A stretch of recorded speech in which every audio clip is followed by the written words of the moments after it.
नमस्कार.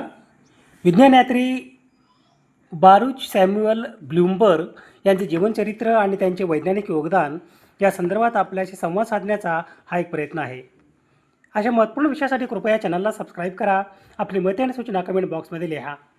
विज्ञानयात्री बारूच Samuel Bloomberg हे America देशाचे निष्णात वैद्य आणि सन 1976 सालच्या शरीरक्रियाशास्त्र, वैद्यकशास्त्र, औषधशास्त्र शाखेच्या नोबेल पुरस्काराची मानकरी. दरवर्षी 28 जुलै हा दिवस नोबेल पारितोषिक विजेता शास्त्रज्ञ डॉक्टर बारूच ब्लूमबर्ग यांच्या जन्मदिवसानिमित्त जागतिक हिपॅटायटिस दिन साजरा केला जातो. त्यांनी हिपॅटायटिस बी विषाणूचा शोध लावला होता आणि या आजाराची लस आणि निदान चाचणी विकसित केली होती. डॉक्टर बारूच ब्लूमबर्ग यांचा जन्म दिनांक 28 जुलै रोजी झाला होता. त्यांनी हिपॅटायटिस बी विषाणू, त्याची रक्तातील चाचणी आणि लस शोधून वैद्यकीय क्षेत्रात मोठे योगदान दिले. यकृताची सूज हिपॅटायटिस हा आजार यकृताला होणारा संसर्ग आणि जळजळ आहे, ज्यामुळे कर्करोग किंवा गंभीर आजार होऊ शकतात. या आजारासंदर्भात जागरूकता वाढवणे या उद्देशाने जागतिक आरोग्य संघटना आणि इतर संस्था या दिवशी लोकांना या आजाराची लक्षणे, लस आणि उपचाराबद्दल माहिती देतात. जागतिक हिपॅटायटिस दिन दरवर्षी 28 जुलै रोजी पाळला जातो. यकृताला सूज असणाऱ्या आणि कावीळ यकृताचा कर्करोग यासारख्या गंभीर आजारांना कारणीभूत ठरणाऱ्या व्हायरल हिपॅटायटिसविषयी समाजात जागरूकता निर्माण करणे हा या दिवसाचा मुख्य उद्देश आहे. सोप्या भाषेत सांगायचे झाले तर हिपॅटायटिस म्हणजे यकृताला येणारी सूज किंवा दाह होय. हा प्रामुख्याने विषाणूच्या संसर्गामुळे होतो. दूषित पाणी, अन्न, संक्रमित रक्तामुळे हा आजार पसरू शकतो. ABCDE हे हिपॅटायटिसचे प्रमुख प्रकार आहेत. दूषित अन्न किंवा पाण्यामुळे हा रोग पसरतो. हिपॅटायटिस ए रोगाची लागण होते. संक्रमित रक्ताच्या किंवा शारीरिक द्रव्यांच्या संपर्कात आल्याने हिपॅटायटिस बी रोगाची लागण होते. हिपॅटायटिस CDE हे रोग प्रामुख्याने दूषित रक्तामुळे पसरतात. सतत तीव्र थकवा जाणवणे, भूक न लागणे, डोळे आणि त्वचा पिवळसर होणे, मळमळ, उलट्या होणे, गडद लघवी रंगाची लघवी होणे आणि पोटात दुखणे हे हिपॅटायटिस रोगाची लक्षणे आहेत. बारूच सॅम्युअल ब्लूमबर्ग यांचा जन्मदिनांक 28 जुलै 1925 रोजी न्यूयॉर्क, अमेरिका येथे झाला. उच्च माध्यमिक शालेय शिक्षणानंतर अमेरिका सागरी सेवेत रुजू झाले. 1946च्या काळात कमांडिंग ऑफिसर म्हणून कार्यरत राहिले. या सेवेच्या अनुभवाचा वैद्यकीय संशोधक म्हणून त्यांना बराच उपयोग झाला. त्यांनी भौतिकशास्त्र या विषयाची मध्ये पदवी पूर्व काळात शिक्षण घेतले. त्यानंतर गणित या विषयात पदवी घेतली. वडिलांच्या सल्ल्याने सन 1947 साली कोलंबिया येथे त्यांनी वैद्यकीय शिक्षणाला प्रारंभ केला. सुरुवातीचे 2 वर्ष वरिष्ठांसमवेत अनेक संशोधनात सहभाग घेतला. नंतरची 2 वर्ष मात्र रुग्णसेवेवर भर दिला. संपूर्ण आयुष्य रुग्णसेवा, वैद्यकीय अध्यापन आणि संशोधन अशा गोष्टीसाठी त्यांनी वाहून घेतले. हिपॅटायटिस हा यकृताचा संसर्गजन्य आजार आहे. अगदी सन 1940च्या सुमारास विषाणूपासून होणाऱ्या हिपॅटायटिस 2 प्रकार असतात हे वैज्ञानिक सत्य शास्त्रज्ञांना उलगडले होते. वेगवेगळ्या विषाणूद्वारा यकृतात संसर्ग करणाऱ्या हिपॅटायटिसचे अनेक प्रकार आहेत. त्यातील B व C प्रकारचे विषाणू शरीरात मुख्यत्वे रक्ताद्वारे किंवा लैंगिक संबंधामुळे संसर्ग करतात. हे विषाणू यकृतातील पेशीवर परिणाम करतात. त्यामुळे यकृतावर आणि त्याच्या पेशीवर सूज येते. यामुळे रक्तातील बिलिरुबिन नावाचे रसायन वाढल्यास डोळ्यात पिवळेपणा दिसू लागतो. त्यालाच कावीळ झाली असे म्हणतात. हिपॅटायटिस बी या आजारात यकृताचा सौम्य प्रमाणात त्रास किंवा अगदी अतिशय गुंतागुंतीचा गंभीर विकार अशा दोन्ही प्रकारची लक्षणे दिसू शकतात. अशा उपद्रवी हिपॅटायटिस बी विषाणूचा शोध हा योगायोगाने लागला असे म्हणावे लागेल. सन 1950 साली अमेरिकेतील बारूच सॅम्युअल ब्लूमबर्ग हे मेडिकल अँथ्रोपॉलॉजी म्हणजे मनुष्य जातीच्या विकासाचा अभ्यास करीत होते. एखाद्या व्यक्तीला काही विशिष्ट प्रकारचे आजार का होतात, काही रुग्णांनाच एखादी व्याधी का होत असावी, अशा मूलभूत प्रश्नांची उकल करण्यासाठी ते संशोधन करत होते.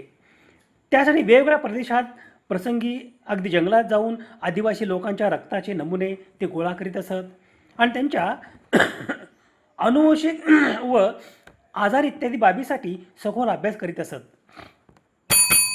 रक्ताद्वारे पसरणाऱ्या आजारांचा अभ्यासासाठी ब्लूमबर्ग आणि त्यांचे सहकारी Philippine, Bharat, Japan, Canada, Australia, Africa अशा अनेक देशात फिरून रक्ताचे नमुने गोळा करीत असत. त्यावेळी आजाराचे आजच्यासारखे तेव्हा अनुवंशिकता तपासणीसाठी प्रगत तंत्रज्ञान उपलब्ध नव्हते. या अभ्यास प्रक्रियेत ब्लूमबर्ग यांनी हिमोफिलिया या आजाराच्या रुग्णाच्या रक्त तपासण्याचे ठरवले, कारण या व्याधीने ग्रासलेल्या रुग्णाला अनेक रक्तदात्याकडून वारंवार रक्त घ्यावे लागते. रक्तात वेगवेगळ्या रक्तदात्यांचे रक्त मिसळल्याने हिमोफिलियाच्या रुग्णाच्या रक्तात स्वतःच्या अनुवंशिक गुणाव्यतिरिक्त इतर रक्तदात्यांचे गुण काही प्रथिन कणांच्या स्वरूपात सापडतील व अभ्यासता येतील आणि अशा प्रकारे वेगवेगळ्या प्रतिजेन किंवा अँटीजेन म्हणजे प्रथिन कणांच्या अस्तित्वामुळे काही रोग प्रतिरोधक प्रतिपिंड अँटीबॉडी रक्तात सापडू शकतील, असा ब्लूमबर्ग यांचा कयास होता. त्याप्रमाणे त्यांनी हिमोफिलिया झालेल्या रुग्णांच्या रक्तातील वेगवेगळ्या प्रतिजनाशी इतर व्यक्तीच्या प्रतिपिंडाशी होणारी प्रक्रिया तपासण्याचे ठरवले.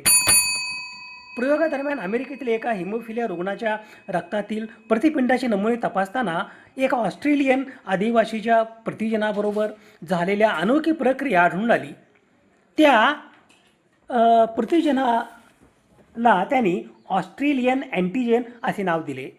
हे ऑस्ट्रेलियन अँटीजेन हे प्रथिनकण हिपॅटायटिस बी विषाणूच्या वरच्या आवरणावर असतात. म्हणूनच वैद्यकीय क्षेत्रात याचा उल्लेख HBsAg म्हणजे हिपॅटायटिस बी सरफेस अँटीजेन असा करतात. याच ऑस्ट्रेलिया अँटीजेनमुळे हिपॅटायटिस बी हा आजार होतो हे अनेक प्रयोगांती त्यांना आढळून आले आणि सन 1967 साली ब्लूमबर्ग यांनी हिपॅटायटिस बी या विषाणूचे अस्तित्व जगासमोर आणले. या शोधामुळे वैद्यकीय जगतात फार मोठी क्रांती झाली. सूक्ष्म जीवशास्त्रज्ञ इर्विंग मिलमन यांच्या सोबतीने हिपॅटायटिस बी विषाणू रक्तात शोधण्यासाठी त्यांनी तपासणी तयार केली. त्यानंतर 1971 पासून रक्तपेढ्यापासून रक्तदात्यांच्या रक्तांची तपासणी करून मगच रक्त रुग्णाला देण्याचे नियम तयार केले. रक्ताद्वारे पसरणाऱ्या या आजारावर त्यामुळे निश्चितपणे मोठ्या प्रमाणात नियंत्रण आले. ब्लूमबर्ग यांचे संशोधन एवढ्यावर थांबले नाही. ऑस्ट्रेलिया अँटीजेन रक्तात असलेल्या रुग्णांच्या रक्तातूनच हे प्रतिजेन वेगळे करून आणि त्यावर विशिष्ट तापमान व प्रक्रिया करून हिपॅटायटिस बी विषाणूसाठी प्रतिबंधक लस बनवली. लस बनविण्याची ही एक नवीन वैज्ञानिक पद्धत होती. हिपॅटायटिस बी या विषाणूने बाधा झालेल्या रुग्णाला यकृताचा कर्करोग होण्याची अतिशय जास्त संभावना असते. अगदी एड्सपेक्षाही अधिक मृत्यू हिपॅटायटिस बीच्या संक्रमणाने झालेल्या यकृताच्या आजाराने झालेले आढळलेले आहेत. हिपॅटायटिस बीच्या प्रतिबंधक लसीकरणामुळे या विषाणूच्या प्रसारावर फार मोठ्या प्रमाणात नियंत्रण आले आणि पर्यायाने ह्या विषाणूमुळे यकृताचा कर्करोग होण्याची शक्यता कमीत कमी झाली. अशा प्रकारे कर्करोगावर प्रतिबंधक अशी ही पहिली लस तयार करण्याचे श्रेय ब्लूमबर्ग यांना जाते. या अनमोल शोधासाठी ब्लूमबर्ग यांना 1976 सालचा वैद्यकीय क्षेत्रातील नोबेल पुरस्कार देण्यात आला. एवढ्यावर समाधान न मानता ब्लूमबर्ग यांनी लस बनविल्यानंतर ती लस रुग्णांना उपलब्ध करण्यासाठी प्रचंड कष्ट घेतले. लस तयार करणाऱ्या अनेक कंपन्यांशी औषध उत्पादनासंबंधी वाटाघाटी केल्या. शेवटी फिलाडेल्फिया जवळील मर कंपनीशी करार करून रुग्णासाठी लस उपलब्ध करून देण्याचे दायित्व स्वीकारले आणि रुग्णासाठी लस उपलब्ध करून दिली. अगदी शेवटपर्यंत ते कॅलिफोर्नियाच्या NASA lunar science institute research centre येथे संशोधन कार्यात सक्रिय होते. बारुच सॅम्युअल ब्लूमबर्ग हे प्रसिद्ध अमेरिकन वैद्यकशास्त्र, अनुवंशशास्त्र आणि सन 1976 सालच्या शरीरक्रियाशास्त्र, औषधशास्त्र, वैद्यकशास्त्र शाखेच्या नोबेल पुरस्काराचे मानकरी. त्यांना हिपॅटायटिस बी या विषाणूच्या आणि त्याच्या लसीच्या शोध लावल्याबद्दल सन 1976 सालचा शरीरक्रियाशास्त्र, औषधशास्त्र, वैद्यकशास्त्र शाखेचे नोबेल पारितोषिक मिळाले. त्यांच्या जन्मदिवशी म्हणजे 28 जुलै या दिवशी दरवर्षी जागतिक हिपॅटायटिस दिन साजरा केला जातो.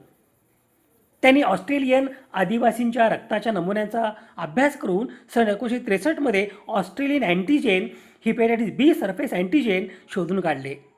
हिपॅटायटिसच्या संसर्गावरील नवीन यंत्रणेच्या शोधासाठी डॅनियल कार्लटन गजदुसेक यांच्यासह त्यांना 1976 साली नोबेल पारितोषिक देण्यात आले. त्यांनी फॉक चेस कॅन्सर सेंटरमध्ये संशोधन केले आणि अमेरिकन फिलॉसॉफिकल सोसायटीचे अध्यक्ष म्हणूनही काम पाहिले. दिनांक 31 मार्च 1945 रोजी ब्लूमबर्ग यांचे निधन झाले. विज्ञानयात्री ब्लूमबर्ग यांच्या स्मृतीस विनम्र अभिवादन. सर्व संदर्भासाठी यादी आहे. समाजहिताच्या एखाद्या वैज्ञानिक विचारासंदर्भात प्रबोधन करणे, जागतिक समस्यांचे निराकरण करण्यासाठी सामाजिक इच्छा आणि संसाधन एकत्रित करणे आणि मानवतेच्या यशाचा उत्सव बळकट करणे यासाठी सुवर्णसंधी म्हणजे सामाजिक आणि वैज्ञानिक सण आणि उत्सव. अशा महत्त्वपूर्ण विषयासाठी कृपया चॅनलला सबस्क्राईब करा. आपली मते आणि सूचना कमेंट बॉक्समध्ये लिहा. विज्ञाननिष्ठा ही जीवननिष्ठा. धन्यवाद.